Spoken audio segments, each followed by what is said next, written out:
Hello बच्चों, इस video में हम पढ़ने जा रहे हैं टाइप्स ऑफ सेट्स और इसी में हम सबसे पहला सेट्स पढ़ने जा रहे हैं सिंगल्टन सेट। क्या सिंगल्टन सेट या इसी को यूनिट सेट भी बोलते हैं या इसी को वन पॉइंट सेट भी बोलते हैं। तो देखो, जैसे कि नाम से समझ में आ रहा है हमको कि एक ऐसा सेट जिसमें कोई केवल एक एलिमेंट प्रेजेंट हो, एक ऐसा सेट जिसमें केवल एक एलिमेंट प्रेजेंट हो, उसको हम सिंगल्टन सेट बोलते हैं। सिंगल्टन सेट बोलो या यूनिट सेट बोलो या वन पॉइंट सेट बोलो। एक ये देखो, a set which contain only one element is called singleton set. बात समझ में आई? तो एक ऐसा सेट जिसमें केवल एक एलिमेंट हो उसको हम क्या बोलते हैं? Singleton set. जैसे एग्जांपल के लिए बात करें, set of women prime minister, women prime minister of India. तो क्या ये सिंगल्टन सेट बना रहा है? हाँ, बिल्कुल बना रहा है। Set of women prime minister में क्या आएगा? सिर्फ एक ही नाम आएगा, इंदिरा गांधी जी। इंदिरा गांधी जी, आज तक और कोई भी वुमेन प्राइम मिनिस्टर नहीं हुई है हिस्ट्री में। तो ये क्या बना रहा है? ये सिंगल्टन सेट बना रहा है। नेक्स्ट बात करते हैं, जैसे हम बोले एक और एग्जांपल ले लेते हैं। जैसे मैं एक एग्जांपल लिखूं, देखो, x such that x is an odd number and condition क्या है? x - 3 = 0। अब देखो, क्या ये सिंगल्टन सेट बना रहा है क्या? तो देखो क्या बोल रहा है, x such that x is an odd number। x एक ऑड नंबर है। अब ऑड नंबर में x की वैल्यू क्या आ सकती है जो इस इक्वेशन को सेटिस्फाई करेगी?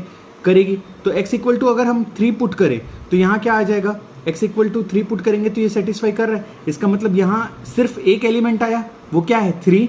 समझ में आई बात? जैसे और एग्जांपल ले लेते हैं, हम एक और एग्जांपल ले लेते हैं। The set of point of intersection of 2 line in a plane. एक प्लेन में 2 लाइन सिर्फ एक ही पॉइंट में क्या करेंगे? एक दूसरे को इंटरसेक्ट करेंगे ना। तो ये भी क्या बना रहा है? सिंगल्टन सेट बना रहा है ना। देखो क्या बोल रहा हूं मैं, the set of point of intersection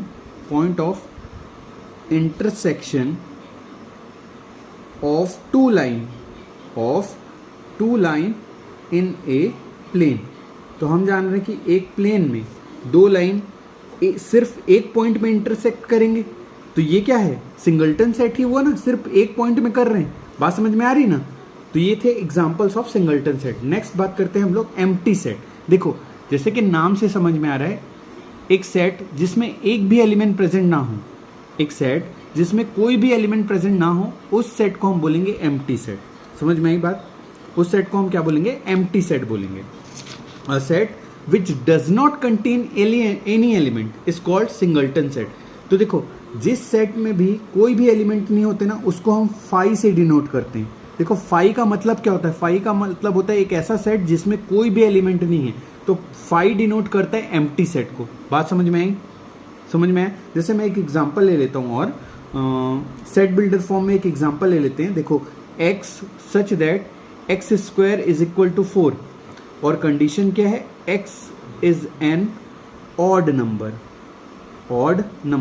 अब ये बताओ, x के बारे में क्या है इंफॉर्मेशन दी है कि x² = 4 है और x एक ऑड नंबर है। तो यहाँ कोई भी ऑड नंबर पुट करेंगे, ये इक्वेशन को सेटिस्फाई कर रहा है क्या?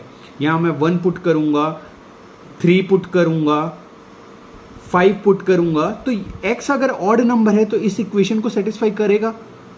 नहीं करेगा। मतलब x में कोई वैल्यू आएगी ही नहीं। यहाँ क्या आएगा? ये एक एम्प्टी सेट हो रहा है। अगर इसको हम रोस्टर फॉर्म में लिखें तो x की जगह कोई वैल्यू आ रहा है क्या? क्योंकि हमको कंडीशन बोल दिया है कि x क्या है? एक ऑड नंबर है। ऑड नंबर क्या होता है? 1, 3, 5, 7, 9। यहाँ पुट करेंगे तो सेटिस्फाई करेगा क्या?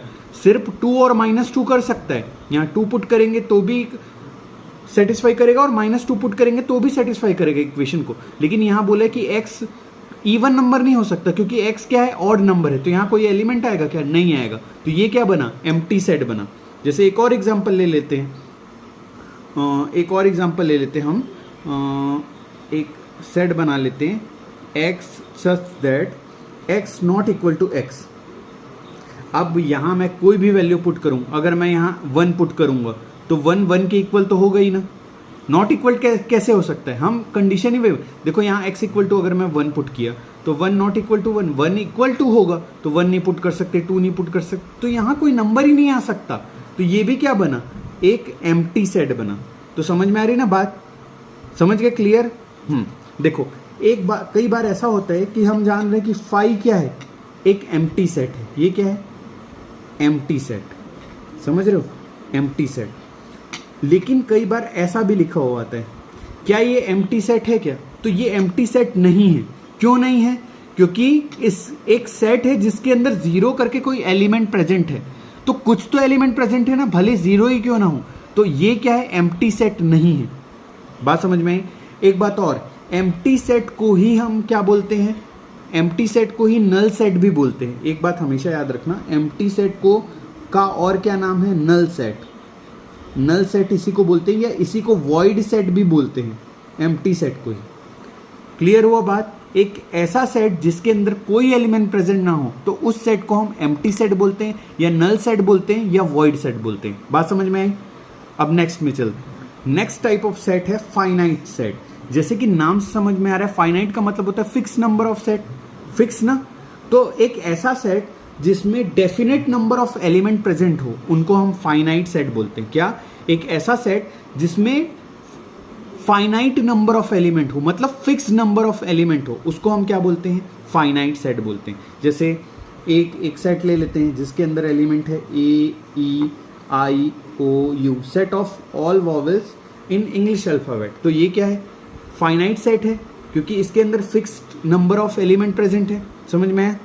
वैसे ही अगर हम बात करें, एक सेट ले लेते हैं x such that x square minus 5x plus 6 equal to 0। तो ये क्या है? क्वाड्रेटिक इक्वेशन है। अब इसको अगर हम सॉल्व करेंगे तो हम जान रहे हैं कि क्वाड्रेटिक इक्वेशन का कितना सॉल्यूशन आता है? 2 सॉल्यूशन आता है। इसके रूट्स क्या होंगे? 2 होंगे ना, क्योंकि ये क्वाड्रेटिक इक्वेशन है। तो इसमें भी जब आंसर आएगा तो क्या आएगा? 2 आंसर आएंगे इसके, मतलब फाइनाइट नंबर ऑफ एलिमेंट आएंगे इसके अंदर। तो ये भी क्या हुआ? फाइनाइट सेट हुआ। बात समझ में आए? तो ये था हमारा फाइनाइट सेट। अब नेक्स्ट सेट की बात करते हैं हम लोग, इनफाइनाइट सेट। जैसे नाम से समझ में आ रहा है कि जब किसी सेट में infinite number of element present हो, तो उनको हम क्या बोलते हैं? इनफाइनाइट सेट बोलते हैं। एक बात और याद रखना, जो एम्प्टी सेट होता है ना, वो फाइनाइट सेट होता है। एम्प्टी जो सेट होता है वो फाइनाइट सेट है, क्योंकि फाइनाइट सेट का एग्जांपल क्या होता है, मतलब फाइनाइट सेट का डिफिनेशन क्या होता है कि एक ऐसा सेट जिसमें finite number of element present हो। तो एम्प्टी सेट में हमको पता है कि कोई भी एलिमेंट प्रेजेंट नहीं होता, कोई भी एलिमेंट प्रेजेंट नहीं हुआ है, मतलब वो नंबर क्या? फाइनाइट नंबर है। तो एम्प्टी सेट एक क्या होता है? फाइनाइट सेट भी होता है। बात समझ में आई? अब हम बात कर रहे थे इनफाइनाइट सेट के बारे में। तो इनफाइनाइट सेट क्या होता है? एक ऐसा सेट जिसमें infinite number of element present हो। जैसे मैं सिंपल सा एग्जांपल बनाऊं, set of all stars in the sky. तो ये क्या हुआ? हम जान रहे हैं कि आसमान में कितने सारे तारे होते हैं, तो ये क्या है? इनफाइनाइट नंबर ऑफ एलिमेंट आएंगे इसमें। तो ये क्या बना? इनफाइनाइट सेट बना। समझ में आया? जैसे एक और सेट बनाते हैं, A equal to x such that x is an even number. तो क्या ये फाइनाइट सेट है कि इनफाइनाइट सेट है? तो ये इनफाइनाइट सेट है, क्योंकि एक्स के बारे में हमको बताया कि A x such that x is an even number. तो ए सेट के अंदर जो एलिमेंट्स हैं वो क्या है? Even numbers. तो इवन नंबर 1, 3, 5, 7, 9 ये तो खत्म ही नहीं होगा, आगे चलते ही जाएगा। तो इसमें भी क्या आ गए? इनफाइनाइट नंबर ऑफ एलिमेंट्स आ गए ना, तो ये क्या बना? Infinite set. बात समझ में आई? नेक्स्ट बात करते हैं हम लोग इक्वल एंड इक्विवेलेंट सेट। देखो, इक्वल और इक्विवेलेंट सेट मतलब कोई दो सेट के बीच रिलेशन बता रहा है। जब दो सेट, जैसे हमारे पास एक सेट ए प्रेजेंट है जिसके अंदर एलिमेंट है 1, 3, 5, 7, 9। एक सेट बी है जिसके अंदर एलिमेंट प्रेजेंट है 3, 5, 9, 7, 1। तो देखो, अगर हम बात करें, सेट ए के अंदर एलिमेंट है 1, 3, 5, 7, 9, सेट बी के अंदर भी एलिमेंट है 1, 3, 5, 7, 9। तो हम इन दोनों सेट को क्या बोल सकते हैं? ये आपस में इक्वल है, क्योंकि इनके अंदर, इन दोनों सेट के अंदर सेम एलिमेंट प्रेजेंट है। तो इन दो सेट्स को हम बोलेंगे इक्वल सेट्स। क्या बोलेंगे? इक्वल सेट्स हैं। और इन दोनों के अंदर नंबर ऑफ एलिमेंट कितने हैं?